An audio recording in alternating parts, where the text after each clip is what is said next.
Hello everyone, this is Sandeep Aryan. आज हम बात करेंगे कि केमिस्ट्री के जो बीट्स की केमिस्ट्री की, तो उसमें कौन कौन से इंपॉर्टेंट टॉपिक है। आज हम बात करेंगे जितने भी इंपॉर्टेंट टॉपिक, यदि आप इन इंपॉर्टेंट टॉपिक को ही रिवाइज कर लें एग्जाम से पहले, तो आपको हम गारंटी कर दे सकते हैं कि आप 40 क्वेश्चन में 30 क्वेश्चन आप इजीली अटेम्प्ट कर सकते हैं। तो चलिए हम शुरू करते हैं कि आपको वो कौन कौन से इंपॉर्टेंट टॉपिक है जो आपको रिवाइज करना है। इस वीडियो को शुरू से अंत तक देखें और जितना से ज्यादा हो सके आप दोस्तों के साथ शेयर करें ताकि उनका भी फायदा। Hello everyone, this is Sandeep Aryan. तो हम बात करेंगे जो टॉप 30 टॉपिक्स होते हैं कि यदि आपने इन सारे टॉपिक को एक बार अच्छे से रिवाइज कर लिया एग्जाम से पहले, तो आप जो केमिस्ट्री के पेपर है उसमें आप डिसेंट स्कोर कर सकते हैं, यानी कि बहुत अच्छा स्कोर कर सकते हैं।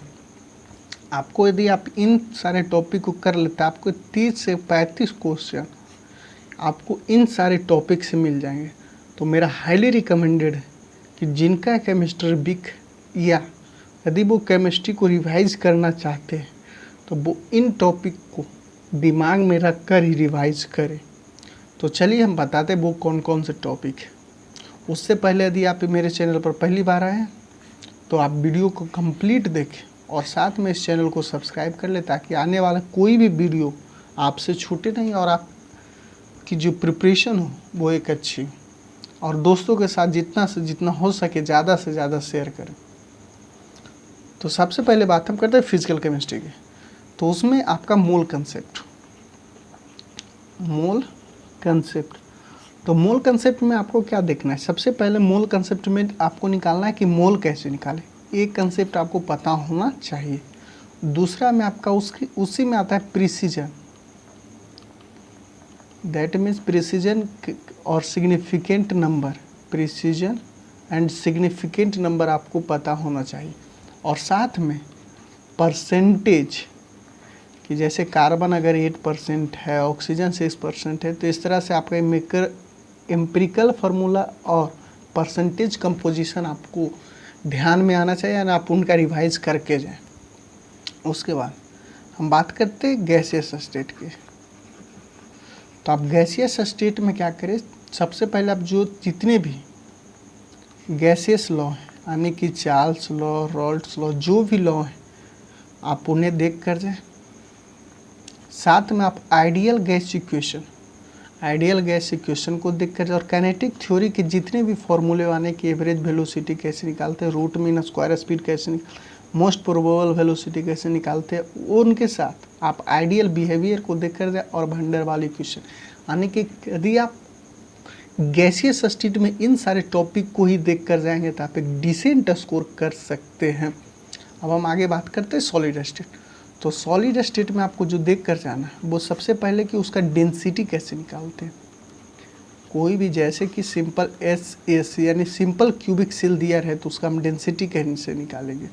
और साथ में आपको जितने भी डिफेक्ट्स हैं, यानी कि Schottky defect, Schottky defect, Frenkel defect, साथ में जो भी डिफेक्ट्स यदि आप उनकी प्रिपरेशन करके जाते हैं डिसेंट स्कोर कर सकते हैं, यानी कि डेंसिटी आपको जितना, और साथ में जितने भी डिफेक्ट्स हैं यानी इम्परफेक्शन यानी डिफेक्ट्स, और साथ में यदि आप सिंपल क्यूब यानी कि AB2 टाइप्स और AB टाइप्स जितने भी मॉलिक्यूल्स हैं उनके यदि आप एग्जाम्पल को याद करके जाए तो आप एक डिसेंट स्कोर कर सकते हैं। अब हम बात करते हैं एटॉमिक स्ट्रक्चर। तो आपको एटॉमिक स्ट्रक्चर में जो मेन रूप से पता होना चाहिए वो पता होना चाहिए हाइड्रोजन स्पेक्ट्रम। दूसरे में आपको क्वांटम मैकेनिक्स यानी क्वांटम मैकेनिक्स में डी ब्रोगली रिलेशन पता होना चाहिए, अनसर्टेनिटी ऑफ प्रिंसिपल आपको पता होना चाहिए, ऑर्बिटल एंड देयर शेप आपको यदि पता हो तो आप इन सारे टॉपिक को यदि आप रिवाइज करके जाए तो आप जनरली एक अच्छे स्कोर कर सकते हैं। उसके बाद हम बात करते हैं प्रोडक्ट टेबल की। तो इसमें जो सबसे इम्पोर्टेंट है वो किसी का atomic number and atomic radius किस तरह से निकाले और वो कौन से ग्रुप में बिलोंग करते हैं। जैसे कि बात करते हैं लिथियम, तो इनका आप एटॉमिक नंबर बताएं, एटॉमिक रेडियस बताएं और वे किन से ग्रुप में बिलोंग करते हैं। जो रिलेशन आप फाइंड कर आता है आप इजीली यदि फाइंड कर सकते हैं तो हम यहाँ से भी स्कोर कर सकते हैं। साथ में आपको देखना है ionization energy, atomic and ionic radii and electronegativity and valency. हम बात करते हैं केमिकल बॉन्डिंग। तो केमिकल बॉन्डिंग में जो सबसे इम्पोर्टेंट है कि आप वेस्फर थ्योरी को आप देख कर जाए, और कोवलेंट बॉन्ड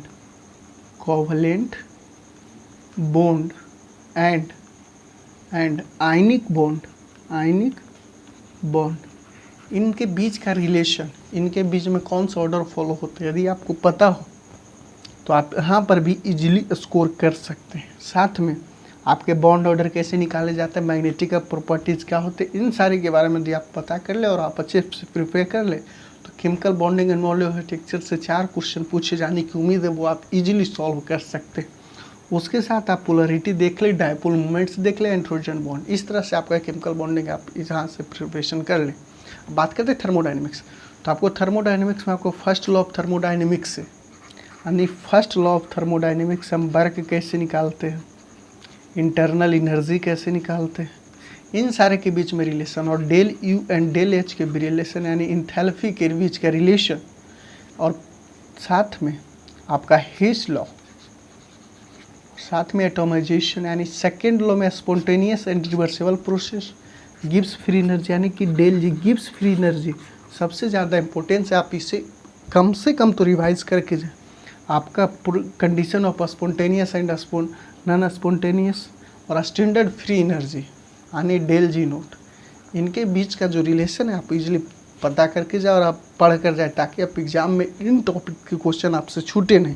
सॉल्यूशन चैप्टर के, तो सॉल्यूशन चैप्टर में सबसे पहले आपको रॉल्स लॉ पढ़ना, उसके बाद डिप्रेशन ऑफ फ्रीजिंग पॉइंट पढ़ना, एलिवेशन ऑफ बॉइलिंग पॉइंट पढ़ना, और वेंट ऑफ फैक्टर पढ़ कर जाना, इक्विलिब्रियम, यानी कि आपका जब हम बात करते हैं सॉल्यूशन में तो आप इनमें क्या क्या देख कर जाए, रॉल्स लॉ, साथ में आप डिप्रेशन इन फ्रीजिंग पॉइंट्स जाए, elevation in boiling points, went of factor and equilibrium, ये तो हो गया। आप बात करते हैं इक्विलिब्रियम में, तो इक्विलिब्रियम में आप लैंगबार आइसोथर्म्स देख सकते हैं और कोलाइडल एंड इमल्सन देख सकते हैं। केमिकल इक्विलिब्रियम में आप केपी एंड केसी के बीच का रिलेशन, एंड केसी कैसे निकाल लें, केपी कैसे निकालें, और साथ में यदि आपका एल चैंटिलियर प्रिंसिपल यदि आपको अच्छी तरह से आता है तो आप वहाँ से भी एक डिसेंट स्कोर, यानी केमिकल इक्विलिब्रियम से जो क्वेश्चन पूछे जाएंगे आप वहाँ से कर सकते।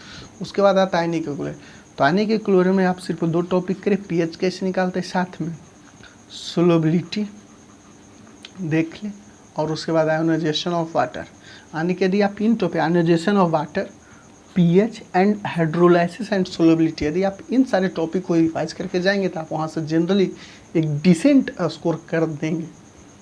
अब बात है इलेक्ट्रोकेमिस्ट्री में। तो इलेक्ट्रोकेमिस्ट्री में आपको सबसे पहले देखना है रिडॉक्स रिएक्शन को बैलेंस करना आना चाहिए। दूसरे में आप ईएमएफ गैल्वानिक सेल की निकाल सकते हैं। नर्स इक्वेशन आपको पता होना चाहिए। गिब्स एनर्जी आपको पता होना चाहिए। साथ में अब हम बात करते हैं केमिकल काइनेटिक्स। केमिकल काइनेटिक्स में आपको सिर्फ ऑर्डर ऑफ रिएक्शन, यानी कि फर्स्ट ऑर्डर के बारे में आपको पता होना चाहिए, जीरो ऑर्डर के बारे में पता होना चाहिए, सेकेंड ऑर्डर के बारे में पता होना। साथ में यदि आपको अर्हेनियस इक्वेशन के बारे में पता है तो कि जो केमिकल काइनेटिक्स की प्रिपरेशन है वो एक अच्छी, आप वहाँ से इजीली स्कोर कर सकते हैं। अब हम बात करते हैं सरफेस केमिस्ट्री। तो सरफेस केमिस्ट्री में कोलाइडल स्टेट और जितने भी कि सॉलिड टू सॉलिड मिलता है तो उनके बीच का एग्जाम्पल, सॉलिड से लिक्विड मिलता है उनके बीच का एग्जाम्पल, और उससे हम क्या करते हैं, इन सारे जो आपके एनसीईआरटी में दी हुई, यदि आप पूरी तरह से याद रखें तो आप यहाँ से भी एक डिसेंट स्कोर कर सकते हैं।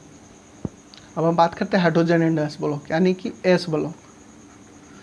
तो आप इनमें इनका प्रिपरेशन देख लें। इनका एस ब्लॉक में आप उसके डायगोनल रिलेशनशिप को देख लें, उनके वेरिएशन मोर इम्पोर्टेंट है। साथ में जब इसमें बात आती alkali metal and alkaline earth metal, तो अल्कली मेटल में जितने भी हैलाइड्स हैं उनके प्रॉपर्टी को आप देख लें, और अल्कलाइन अर्थ मेटल में O2, H2 and halogen and solubility और थर्मल स्टेबिलिटी के बारे में आपको पता होना चाहिए। यानी कि आप जब आप एस ब्लॉक में तो थर्मल स्टेबिलिटी मोस्ट इम्पोर्टेंट है, और सेकंड में जो सबसे आपका जो ट्रेंड्स फॉलो होता है वो आप पूरी तरह से याद करके जो आप यहाँ से भी एक डिसेंट स्कोर कर सकते हैं।